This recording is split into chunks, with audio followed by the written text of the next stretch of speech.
Fête de la Nativité aujourd'hui 25 décembre, l'archidiocèse de Bamako et l'église évangélique protestante de Bamako-Koura ont accueilli du monde venu prier pour la paix. C'était à la messe de minuit et au réveillon de Noël. Le président de la République vient de donner le coup d'envoi des activités de la Semaine nationale de l'enfant. L'ouverture de cette 6e édition a été marquée par l'inauguration de 2 infrastructures pour les tout-petits. Journée porte ouverte sur le corridor Bamako-Nouakchott. Le ministre de l'Équipement et des Transports était à Nouakchott pour lancer ces journées appelées à renforcer la coopération Mali-Mauritanie. Mesdames, Messieurs, bonsoir, joyeux Noël et merci de nous recevoir chez vous. Les chrétiens du monde fêtent Noël aujourd'hui 25 décembre. Ici à Bamako, l'archidiocèse a reçu du monde hier soir pour la traditionnelle messe de minuit, une messe officiée par l'archevêque de Bamako. Laurent Diakité était présent à la messe. Son reportage.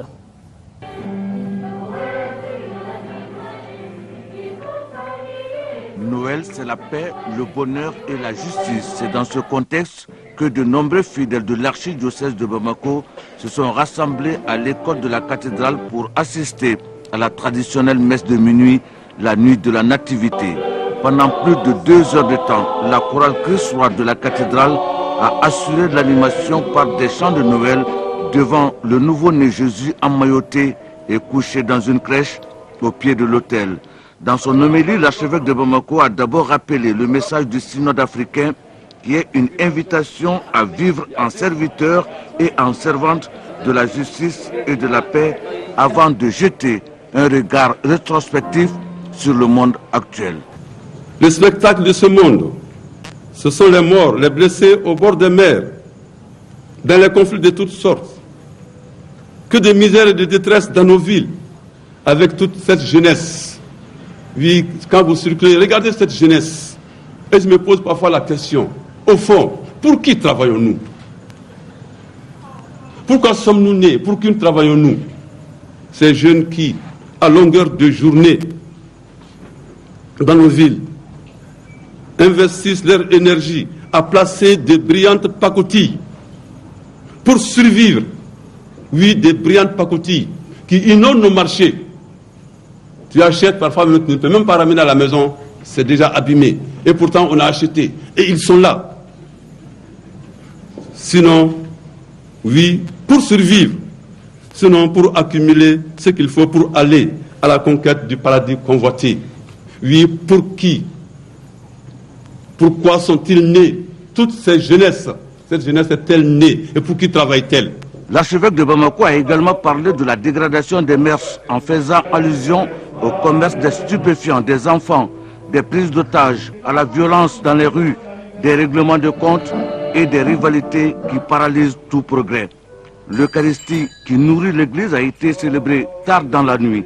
En effet, le temps de Noël que nous vivons en ce 21e siècle a permis aux nombreux fidèles de prier pour qu'il y ait plus de paix, de justice et de bonheur au Mali. À l'église évangélique protestante de Bamako-Koura, c'était le réveillon hier soir pour fêter Noël, une occasion pour les fidèles de chanter et prier pour la paix, la prospérité et le pardon. Isaac Tchenou était du côté de l'église évangélique protestante, suivant son compte rendu.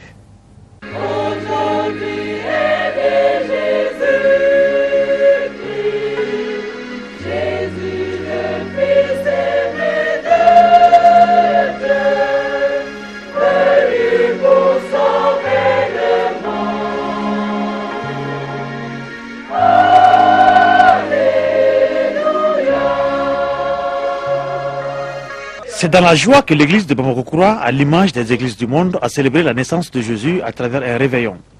Pour le monde chrétien, la naissance de Jésus est l'avènement de la paix et l'espoir dans le monde.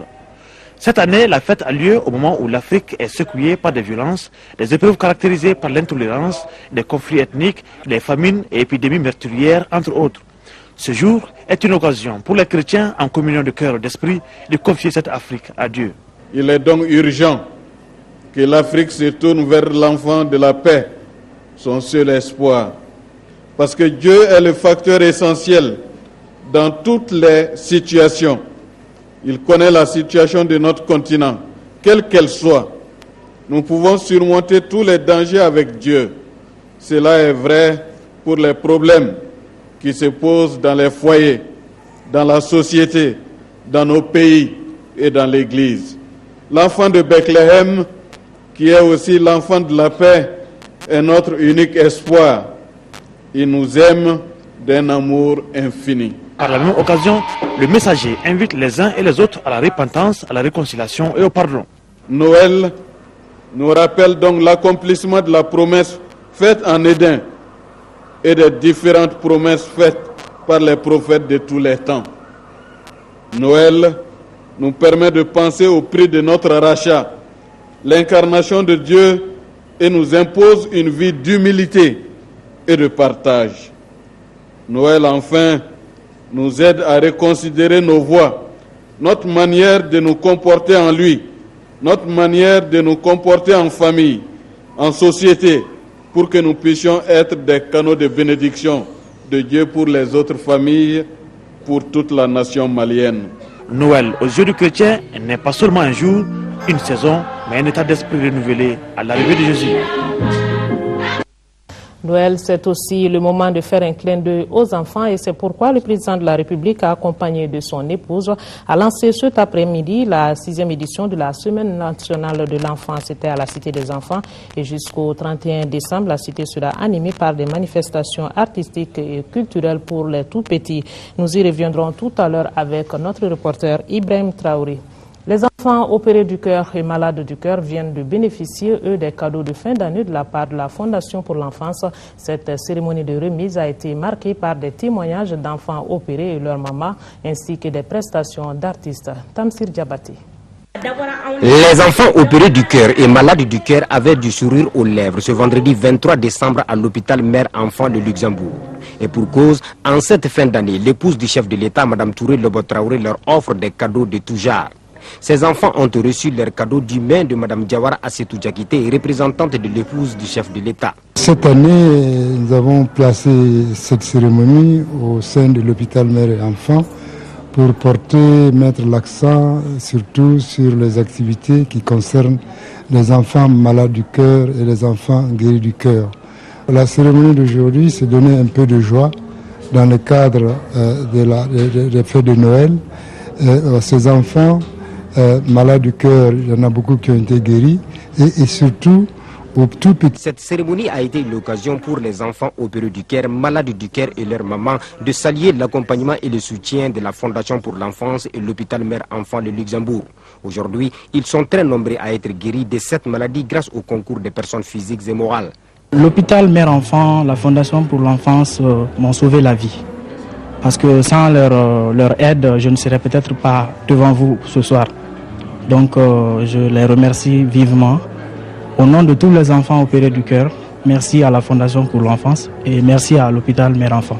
Je le place sous le signe de la générosité de Madame la Présidente, en complémentarité de toutes les actions qu'elle fait en faveur des enfants malades du cœur et des enfants qui ont bénéficié d'une chirurgie cardiaque pour un mieux-être. Les enfants malades qui viennent ici sont pris en charge en partie par l'hôpital, en partie par la famille, mais en grosse partie parce que ces enfants relèvent surtout de la chirurgie cardiaque par les acteurs de l'économie solidaire de la République du Mali, mais aussi par nos partenaires étrangers en Europe. La cérémonie a été magnifiée par l'apparition du Père Noël et la prestation de l'artiste Koumbasira Koïta. Une autre remise de cadeaux aux enfants, cette fois-ci par le ministre de la Santé, Diallo Madeleine Ba, s'est rendu au centre d'écoute de soins d'animation et de conseil CESAC pour la remise de cadeaux de Noël aux enfants infectés par le VIH-Sida. Initiée par l'Association de recherche de communication et d'accompagnement à domicile des personnes vivant avec le VIH-Sida, Arcade Sida, la cérémonie a regroupé les partenaires du ministère de la Santé dans la lutte contre le Sida, les enfants et leurs parents. C'est ce que nous dit notre reporter Adam Sissoko. C'est avec une note musicale que les enfants ont accueilli le ministre de la Santé. Ensuite, l'heure était à la remise des cadeaux en présence du Père Noël, le moment tant attendu par les tout-petits. Nous n'avons pas dérogé à la tradition.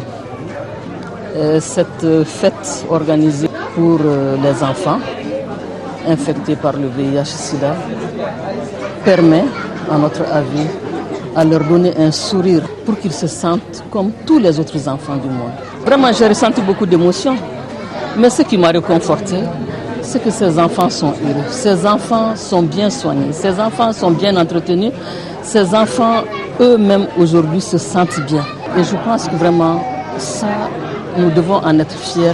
Le droit au cadeau de Noël est désormais une exigence pour tous les enfants de toutes les religions pratiquées dans notre pays. Après donc la remise symbolique des cadeaux, l'autre moment fort de la cérémonie, c'était la coupure du gâteau. Tous ces gestes ont été salués. Je me sens très émue par la visite du ministre et par le geste qu'il a fait pour remettre vraiment les enfants dans leurs droits. Parce qu'aujourd'hui, les enfants infectés et affectés par le VIH-Sida, comme tous les enfants, fêtent Noël. Et ça, c'est quelque chose qui est extrêmement important. Je suis très heureuse, comme les enfants. Les enfants et leurs parents sont sortis massivement pour passer ensemble une joyeuse fête de Noël avec à la clé des pas de danse. Le président de la République, accompagné de son épouse, a lancé cet après-midi la 6e édition de la Semaine nationale de l'enfant. C'était à la Cité des enfants. Jusqu'au 31 décembre, la cité sera animée par des manifestations artistiques et culturelles pour les tout-petits. Avant donc de réitérer son engagement à soutenir ses amis les enfants, le président de la République a procédé à l'inauguration de 2 infrastructures à la Cité des enfants. La première est une gare de train pour les enfants. La seconde est un jardin aux couleurs des animaux du monde, au centre duquel se trouve désormais un monument dédié à ATT et à sa famille. Le point, c'est avec notre reporter Ibrahima Traoré. Jour de Noël à Bamako, le couple présidentiel fête avec les enfants du Mali. Amadou Toumani Touré et son épouse sont venus lancer la Semaine nationale des enfants, un rendez-vous traditionnel ponctué d'activités socio-éducatives et de loisirs.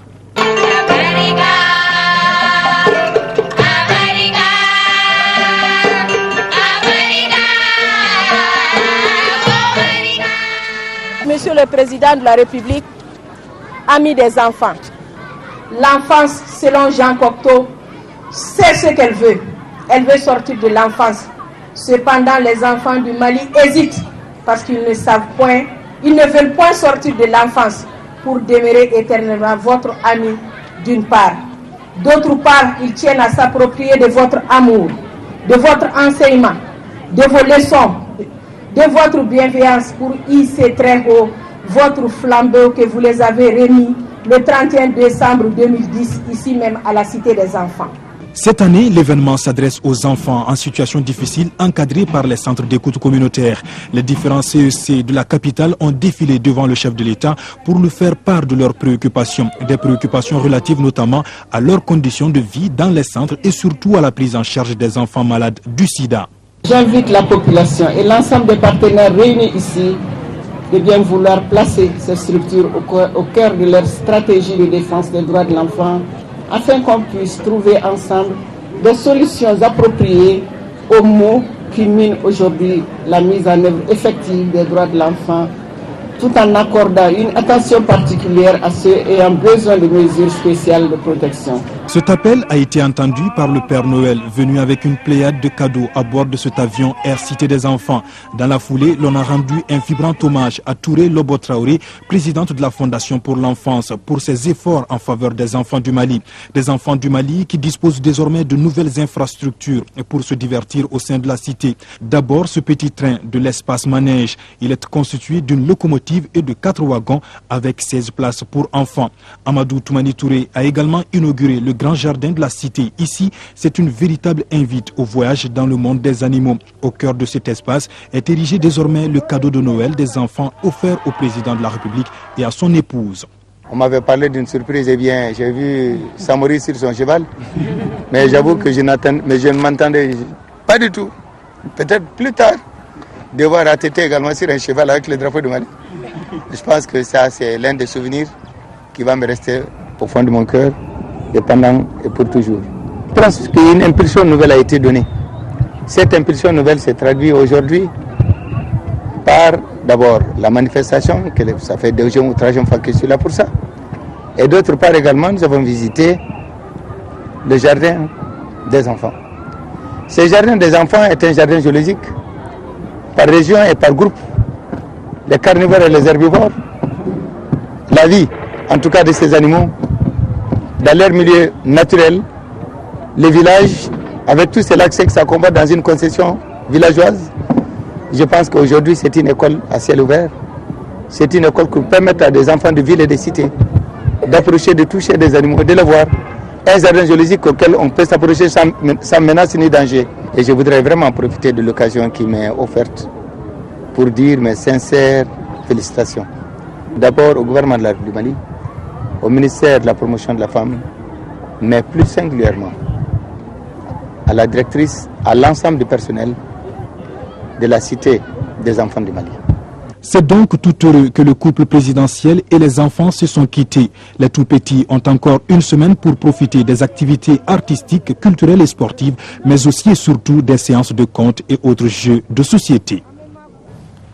Autre sujet maintenant, le ministre de l'Équipement et des Transports et sa collègue de l'Industrie, des Investissements et du Commerce ont lancé en début de semaine les journées portes ouvertes sur le corridor Bamako-Nouakchott. C'est une initiative du ministère de l'Équipement et des Transports en partenariat avec celui de la Mauritanie et le port autonome de Nouakchott. Ces journées visent à renforcer les bases d'une coopération qui prend en compte tous les secteurs économiques de nos deux pays. Envoyés spéciaux, Daouda Sidiki Diara, Youssouf Diara. Malgré des atouts considérables en termes d'infrastructure et de réglementation, le corridor Nouakchott-Bamako est toujours confronté à des difficultés. Difficultés liées à un nombre élevé de postes de contrôle sur le corridor, au manque d'escorte douanière, entre autres. Un pays comme la Mauritanie qui importe beaucoup de marchandises, et une grande partie de la marchandise mauritanienne est déversée sur le territoire, vendue sur le territoire malien. Et qui les achètent, ce sont les commerçants, ce sont les petits commerçants qui voyagent dans les cars, pour venir acheter, faire le commerce entre les deux États. Aujourd'hui, si la solution n'est pas trouvée à ce problème-là, cela risque de vraiment peser lourd dans la balance des transactions économiques entre le Mali et la Mauritanie.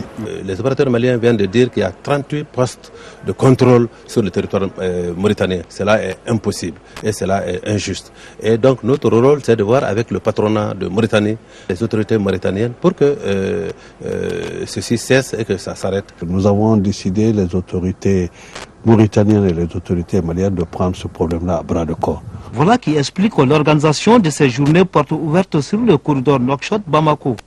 Ces portes ouvertes sur le corridor Nouakchott-Bamako sont d'autant plus importantes à mes yeux qu'elles offrent une opportunité sérieuse pour les opérateurs économiques de trouver des réponses appropriées aux contraintes et aux défis auxquels ils sont confrontés. Il est aussi un lieu privilégié d'échange, d'expériences et d'opportunités d'affaires entre les professionnels du secteur en termes de partenariat. Il fallait venir discuter avec les autorités portières, avec les acteurs portiers, avec les autorités sur place, afin de trouver les différentes solutions aux problèmes qu'il y a. Ce qui compte, c'est la volonté forte des deux États, des deux peuples, des deux chefs d'État à résoudre l'ensemble des problèmes qui sont posés pour la réussite de cet échange commercial, économique entre nos deux peuples frères. Pour preuve, dans les jours à venir, un port sec sera créé à Gougui, en territoire malien. Après le ministre de l'Équipement et des Transports, en compagnie de son homologue mauritanien et du ministre de l'Industrie, des Investissements et du Commerce, ont été reçus en audience par le Premier ministre mauritanien. Voilà, on va rappeler que ces journées qui ont pris fin ont été marquées par la visite des entrepôts et des conférences. Nos envoyés spéciaux y reviendront dans nos éditions de demain. Activité politique à présent avec cette question. Qui sera le candidat du mouvement patriotique pour le renouveau, MPR, à l'élection présidentielle de 2012? Le 4e congrès ordinaire du parti n'a pas pris de décision sur la question. Mandat a été donc donné au bureau exécutif central de choisir son candidat à l'élection présidentielle de 2012. Ce 4e congrès a été couplé au 3e congrès des jeunes et des femmes du MPR. Vous aurez donc le reportage de notre reporter Bourama Traoré dans nos éditions de demain. Le M+ Ramata a tenu hier la 8e session de son comité directeur à Bougouni. Il s'agissait pour les responsables du parti de sensibiliser leurs militants pour une grande mobilisation autour de leur candidat à l'élection présidentielle de 2012, Ousseini Amion-Guindo, et de donner des consignes pour le respect des idéaux du parti. Le compte rendu de nos envoyés spéciaux à Bougouni, Amadou Ouattara et Massa Doumbouya. Pour cette 8e session du comité central de M+ Ramata, les responsables du parti ont choisi la cité du Banamounitié. Et pour la circonstance, les militantes et militants avaient répondu à l'appel. Un choix qui a toute sa signification. Le choix porté sur Bougouni pour abriter les assises de cette 8e session du comité central du parti n'est nullement un simple hasard. C'est une récompense du mérite des efforts déployés par les militantes, les militants et les cadres de Implus Ramata dans le Bonimonitier en vue du renforcement et de la consolidation des idéaux de notre parti. Membres des 15 partis unis pour la République, pur avec à la clé la présidence, le Implus Ramata soutient la candidature de Ousseini Amio Guindo à la présidentielle de 2012. Pour ce faire, le président du parti a appelé ses militants à plus d'union et de solidarité et conformément aux idéaux du parti. Nous tenons ici à féliciter et remercier l'ensemble des présidents des partis unis pour la République qui ont bien voulu nous accompagner jusqu'à Bougouni. À la suite d'un choix judicieux, les 15 partis membres des PUR ont décidé d'investir l'honorable Ousseini Amio Guindo comme candidat des PUR aux élections présidentielles. Nous demandons ici, très humblement, mais très fermement, à tous nos militants, nos militantes, nos alliés, de bien vouloir apporter et soutenir cette candidature. Au cours de cette session, le parti a enregistré de nouveaux adhérents dans le cercle de Bougouni. Et ceux-ci ont promis de défendre les couleurs du parti lors des élections générales de 2012. Une cinquantaine d'observateurs nationaux du réseau d'appui au processus électoral au Mali, APEM, se sont rendus dans certaines circonscriptions de l'intérieur et du district de Bamako pour observer les opérations de révision des listes électorales. Et dans la plupart des circonscriptions visitées, les observateurs ont effectué au moins 2 passages pendant la période du 1er octobre au 20 novembre 2011 et celle du 1er au 23 décembre 2011. Au terme de leurs travaux, ils ont élaboré un rapport général d'étape d'observation préélectorale.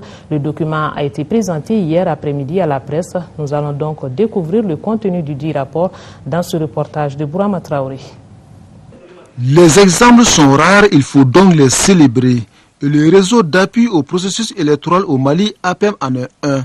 Première structure indépendante qui vient de produire un rapport sur le processus de révision des listes électorales au Mali. Il est dénommé Rapport général d'étape de l'observation préélectorale. C'est un document de 4 pages qui donne le maximum d'informations sur les opérations de révision des listes électorales 2011. Le dit document vient d'être présenté aux journalistes à la faveur d'une conférence de presse.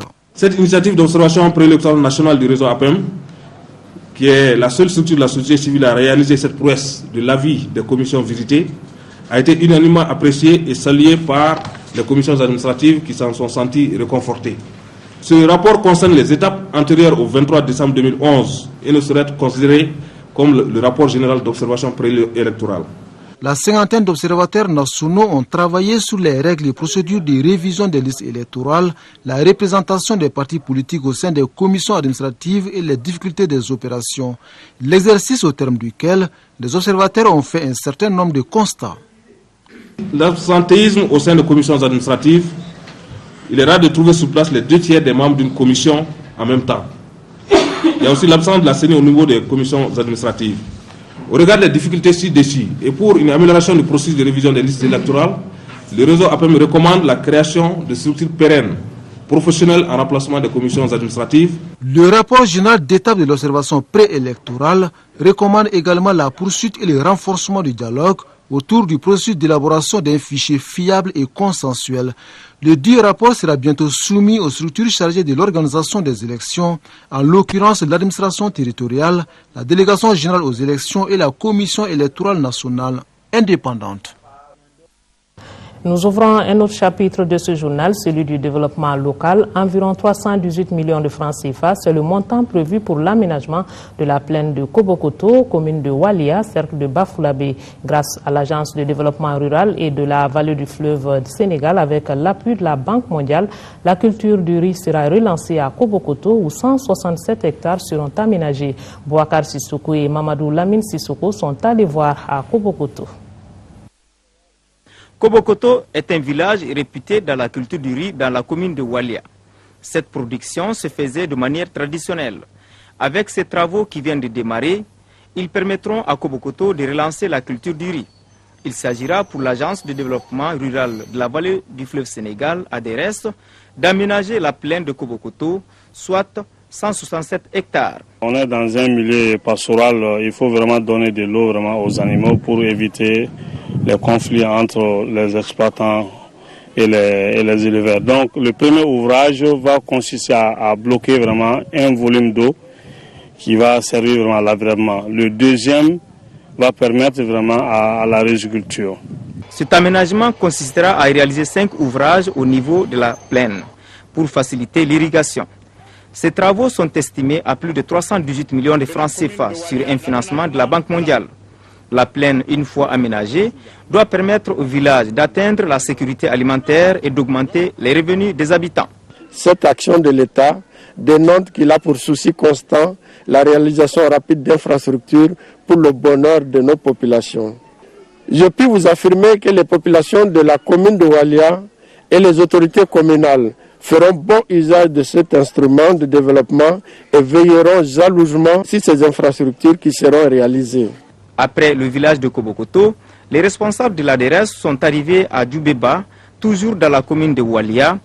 Dans ce village, l'ADRS veut appuyer les femmes à relancer le maraîchage, car avec la voie ferrée et la route en sentier, les femmes auront les moyens pour évacuer leurs produits, sur Kaye ou sur Bamako. Même initiative de l'Agence de développement rural de la vallée du fleuve Sénégal, à Ouassala, commune de Mahina, toujours dans le cercle de Baflabé, où les femmes fournissent de gros efforts pour arroser leurs jardins. Elles souhaitent avoir une motopompe. Et cela fait 2 ans que l'ONG canarienne pour la paix opère dans la commune de Yanfoula. Elle a injecté plus de 250 millions de francs CFA dans la réalisation des activités de développement local. Ces réalisations s'inscrivent dans le cadre de la mise en œuvre de 2 importants projets initiés par le mouvement canarien pour la paix. Ces projets qui arrivent donc à terme ont permis de doter les coopératives de femmes d'importants lots de matériel et d'équipements. Envoyé spécial Abdraman Maïga.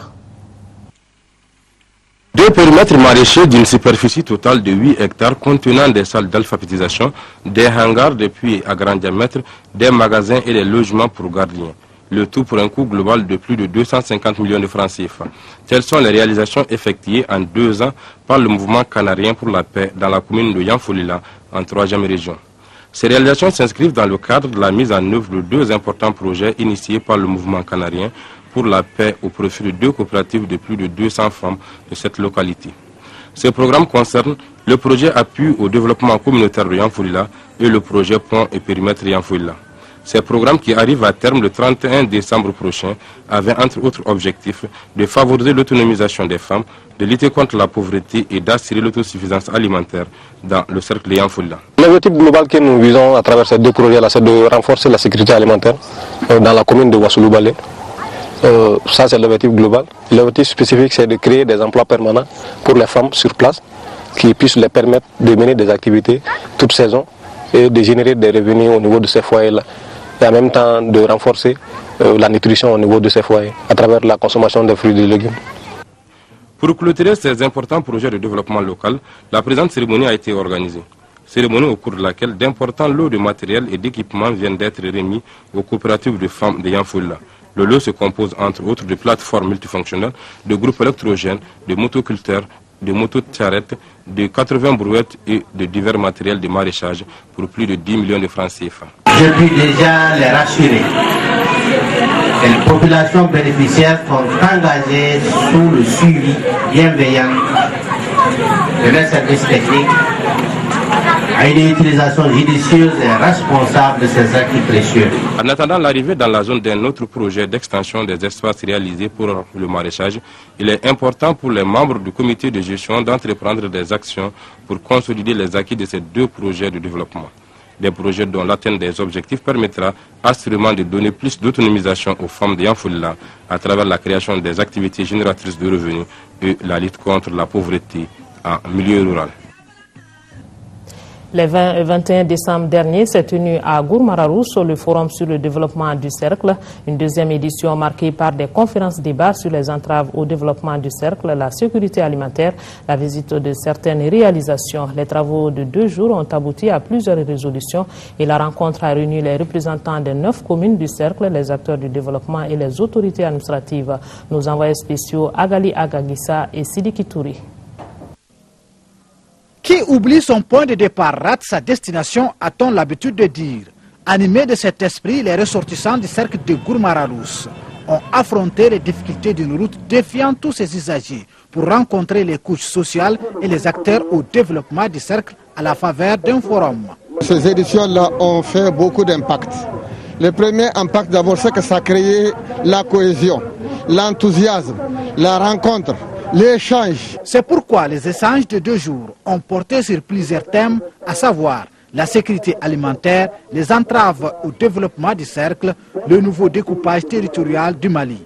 Dans cette partie du sud de la région de Tombouctou, les difficultés ont pour nom la faible productivité agricole, l'enclavement du cercle, l'insuffisance du personnel et des structures de l'administration, entre autres. Face à ces défis, les participants ont formulé plusieurs recommandations. L'assurance d'une sécurité alimentaire plus durable à travers des aménagements beaucoup plus grands, l'aménagement des terres, pour éviter, enfin, pour ne plus être dans le cadre des petits périmètres, être dans les grands ouvrages pour assurer une sécurité alimentaire sur une souveraineté alimentaire de façon plus durable, et aussi la réalisation d'infrastructures de routes. La route Gossi-Rarousse, le bitumage de la route Gossi-Rarousse, tant que ce bitumage n'est pas fait, même les autres infrastructures n'auront pas d'effet. Tout temps fort de cette rencontre, c'est la visite du village artisanal du forum et de certaines installations inscrites dans le cadre du développement du cercle. La course des pirogues et le groupe artistique de Baba Salah et Ami Wassidji ont donné un éclat festif à cette deuxième édition du forum sur le développement du cercle de Gourmararousse. Ce qui nous conduit à la page culture, c'est parti depuis vendredi à Caille pour la première édition du Festival des masques Dogon. Le thème retenu est l'origine et le rôle des masques dans la société Dogon. Conférences, débats, lutte traditionnelle Balamba sont au programme. La cérémonie d'ouverture était présidée par le ministre de la Culture, Aman Nyang, qui avait à ses côtés son collègue de l'emploi et de la formation professionnelle, Modibo Kadjoke, et les autorités régionales. Hors thème Caille, Idrissa Goulou Sissoko. Cette première édition du Festival Masque Dogon à Caille a pour objectif de permettre aux Caïsiens de découvrir la diversité de la culture Dogon et permettre aussi un brassage entre les peuples. Organisé par l'antenne Guina Dogon de Caille, ce festival se veut un moyen de renforcer la cohésion et l'intégration des peuples. Caille a décidément l'épithète de premier. Caille, première région de la République du Mali. Caille, première localité à voir le blanc du temps du colonialisme. Caille, la première région à abriter un cercle, celui de Bafoulabé. Caille, la première région au Mali à abriter un festival de masques Dogon. Pour le maire de la commune de Caille, Abdoulaye Kamara, ce festival sera un moment de brassage culturel. Le ministre de la Culture abonde dans le même sens. Ce festival des masques Dogon tenu à Caille exprime une volonté forte d'intégration entre les communautés de divers horizons. Cette rencontre est une occasion de sceller la cohésion sociale à travers ce programme riche, notamment la lutte traditionnelle appelée Balamba, les manifestations artistiques et culturelles, l'exposition et les conférences débats sur le thème « Rôle des masques Dogon ». Ce thème choisi par son caractère éducatif sera développé par d'éminents chercheurs et hommes de culture. les Caïsiens ont pu découvrir le défilé des femmes Dogon en tenue traditionnelle. La sortie de la trentaine de masques. Les masques Dogon ne se racontent pas, mais il faut les voir. La première édition du festival de Kouroukanfouga est prévue pour février 2012. En prélude à l'événement, les organisateurs ont animé une conférence de presse avec les journalistes. Ils ont échangé sur les préparatifs de la fête et les dispositions à prendre pour la réussite de l'événement. Là-dessus, le point, c'est avec Djemba Moussa Kounati. L'organisation de ce premier festival à Kankaba est la réponse immédiate de la stèle de la charte de Kouroukanfouga érigée par le président de la République Amadou Toumani Touré en 2010. Ce festival a pour objectif, entre autres, de faire découvrir le Mandé grâce à sa culture et de favoriser le développement économique et social de la localité. C'est que sûr, il n'y a pas de développement sans la culture et l'art. Donc, c'est pratiquement le seul facteur du développement parce que c'est à partir de là qu'on peut s'unir. Tant qu'on s'amuse ensemble, la haine s'éloigne d'elle-même. Au cours de cette conférence de presse, il y a eu des contributions de taille sur l'historique de la charte de Kouroukanfouga. Il faudra que les jeunes Maliens sachent que bien avant, des siècles avant la Déclaration universelle des droits de l'homme et du citoyen, au Mali, on était en avance. Cette charte-là, elle doit être menée justement au niveau de l'UNESCO et qu'on la reconnaisse, qu'on la valorise. D'ores et déjà, la commission d'organisation du festival est à pied d'œuvre pour faire un forage, construire un hôtel et mettre en place une fondation. Le budget de ce festival est estimé à près de 100 millions de francs CFA. Aux nombreuses questions des confrères, des éléments de réponse ont été apportés. Sport hippisme, l'édition 2011 du Grand Prix de la Nation couru cet après-midi au champ hippique de Bamako a vu la victoire du cheval numéro 7, El Adiba. L'événement était placé sous la présidence du Premier ministre, chef du gouvernement, Sissi Mariam Kaïdama Sidibé. Les détails avec Abdul Karim Kaba. En tout, pour la 68e édition du Grand Prix de la Nation, ce sont 56 chevaux répartis en 3 catégories qui ont couru. D'entrée de jeu, le président de la Fédération malienne de hippisme a planté les décors de la saison hippique au Mali. En raison de la fermeture tardive de la saison hippique 2011 et des multiples interruptions l'ayant ponctuée, à l'heure du bilan, 152 courses furent organisées cette saison dans les 10 ligues de la Fédération malienne de hippisme, dont 35 compétitions au niveau de la Ligue hippique de Bamako, talonnée par la Ligue hippique de Ségou, qui en a organisé 34. Outre ces compétitions ordinaires, 10 Grands Prix ont été organisés durant la saison 2010-2011. Pour le Grand Prix de la Nation proprement dit, édition 2010-2011, c'est le cheval El Adiba, âgé de 7 ans, qui succède à Alakabo. Il a dominé la course des cracks en 3 minutes 30 secondes sur une distance de 2600 mètres. Chez les demi-cracks, le premier a été Alabama, 5 ans sur la distance de 2400 mètres. La Kika a gagné la course des petits chevaux en 3 minutes. Pour sa première fois dans les loges du champ hippique, Mme Sissé Mariam Kaïdama Sidibé est déjà séduite par la course des chevaux. Parce que j'ai vu une grande course palpitante où le public s'est même mis debout et à crier, donc c'est vraiment palpitant. Et j'ai vécu ça avec le public. Je trouve que c'est très intéressant et je me dois de féliciter la Fédération malienne de hippisme pour avoir organisé cette belle course parce qu'il y en a eu 3 séries où vraiment les jockeys ont mouillé le maillot, ils ont bien participé, contribué à la compétition et je crois que chaque fois le meilleur a gagné. Je dois les féliciter et les encourager à persévérer. Des prix ont été décernés aux différents vainqueurs. Le Grand Prix de la Nation d'une valeur d'1 million a été empoché par El Adiba. Aussi, la Fédération malienne de hippisme a saisi cette occasion du Grand Prix de la Nation pour donner des prix aux meilleurs jockeys, entraîneurs et cheval de la saison. Comme à l'accoutumée, des prestations de comédiens et de lutteurs ont agrémenté la soirée. Sport toujours, championnat national Ligue 1. La 3e journée a pris fin hier au stade du 26 mars par 2 rencontres. Les Rouges du Djolibassi l'emportent 1-0 face à l'AS Police et c'est par ce même score que la Jeanne d'Arc de Bamako s'est imposée devant le COB. Le résumé de ces 2 matchs avec Al-Jumatina. 48 heures ont suffi pour voir les Rouges de Bamako rejoindre le centre Salif Keita en tête du championnat. C'est là grâce à leur unique but devant l'AS Police. Une réalisation de Mohamed Sissé à la 73e minute de jeu, qui du coup se blesse sur le feu de l'action avant de retrouver quelques minutes après ses partenaires.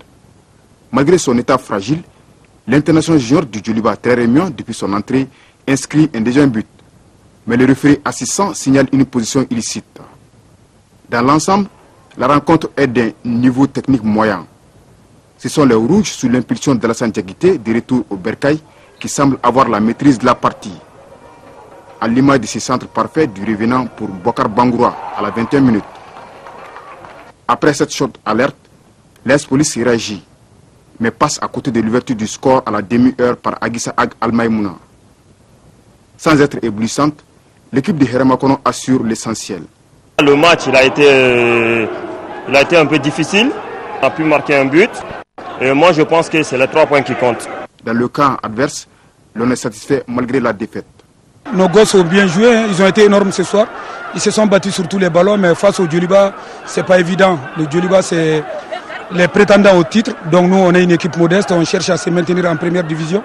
La seconde affiche Jeanne d'Arc de Bamako, club olympique, tout de vert vêtu, est de loin beaucoup plus endiablée et spectaculaire que la première.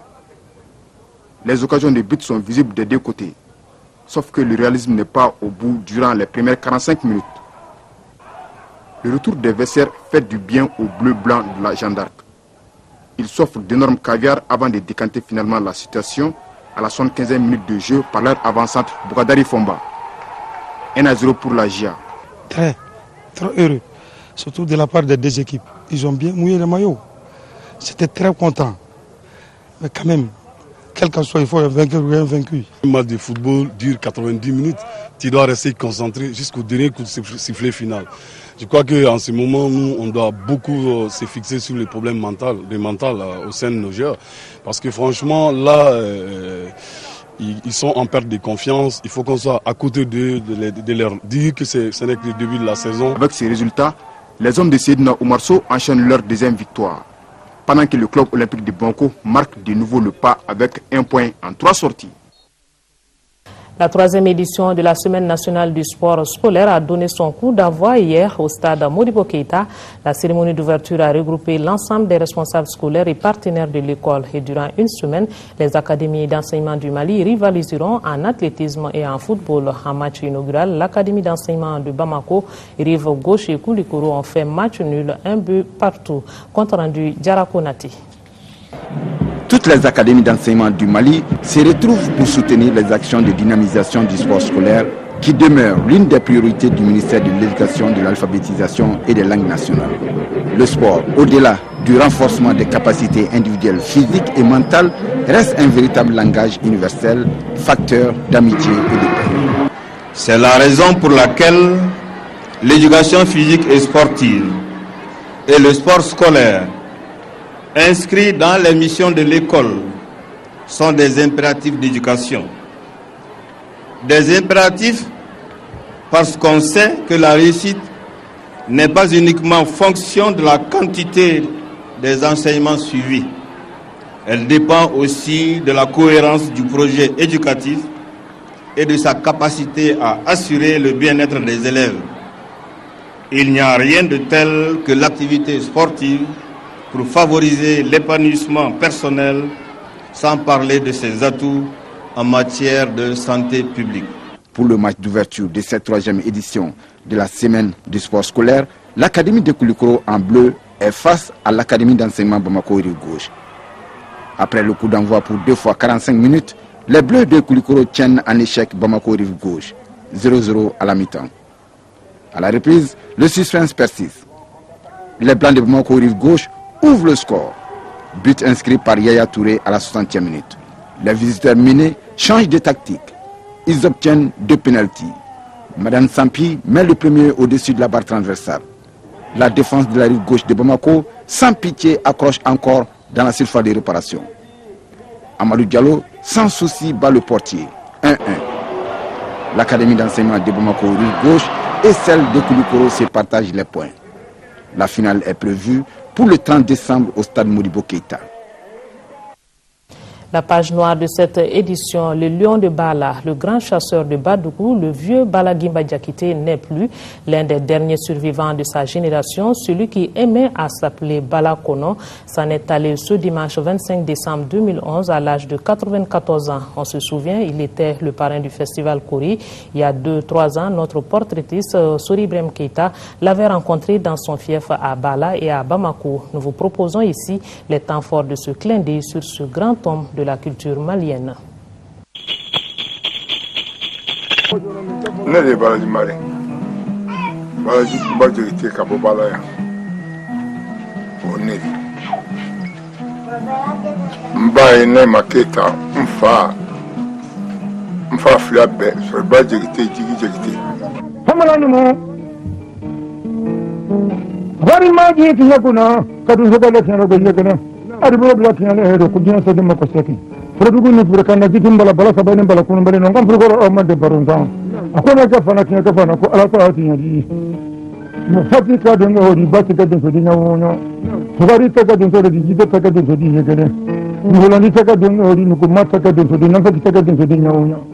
Celui que les disciples de Sané et Contron appellent affectueusement Diaki, diminutif de Diakité, fait partie incontestablement de ceux qui ont donné à la société des chasseurs ses lettres de noblesse.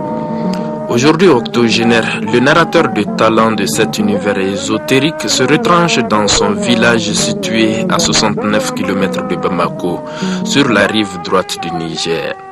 Véritable légende vivante, le lion de Bala, comme il aime à s'appeler, fait toujours courir bien des chasseurs à travers la brousse. Et pourtant...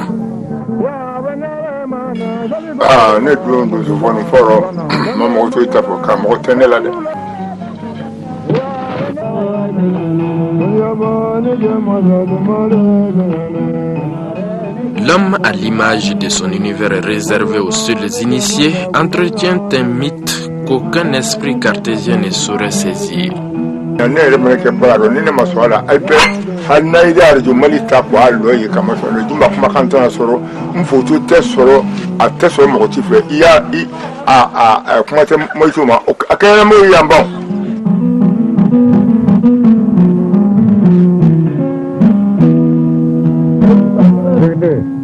Attention, avec lui, on ne se brûle surtout pas.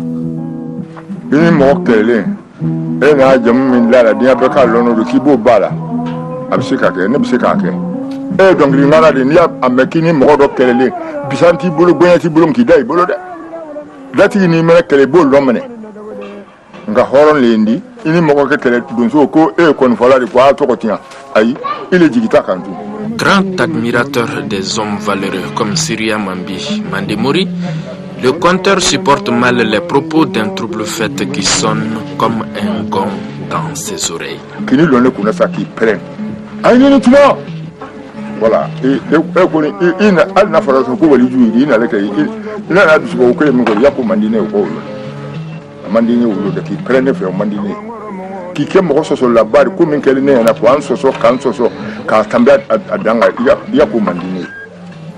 le grand narrateur de Bala qui a perdu la vue à moins de 10 ans perd aussi de plus en plus ces grands chasseurs dont il est vecteur des valeurs et messages.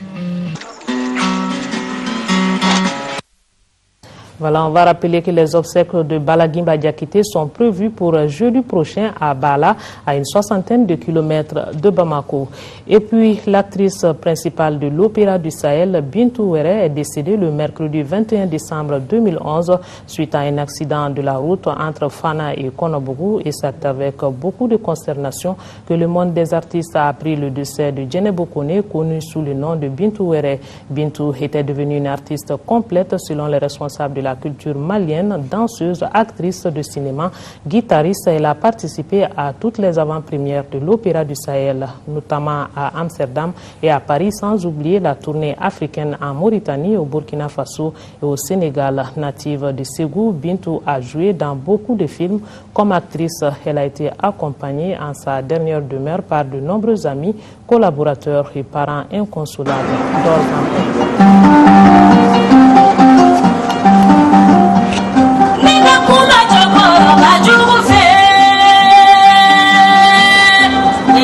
La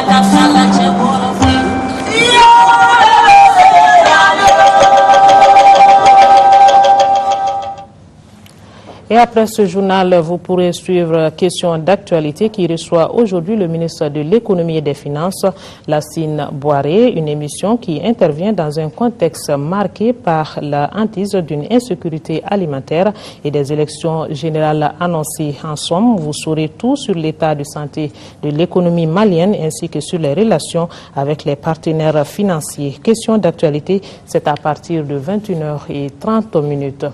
Et pour les infos, demain vous retrouverez Aïssata Ibrahim Maïga à 13h. La grande édition vous sera présentée par Ndei Sissoko. Sur ce, se referme cette édition. Merci de votre attention. Bonsoir.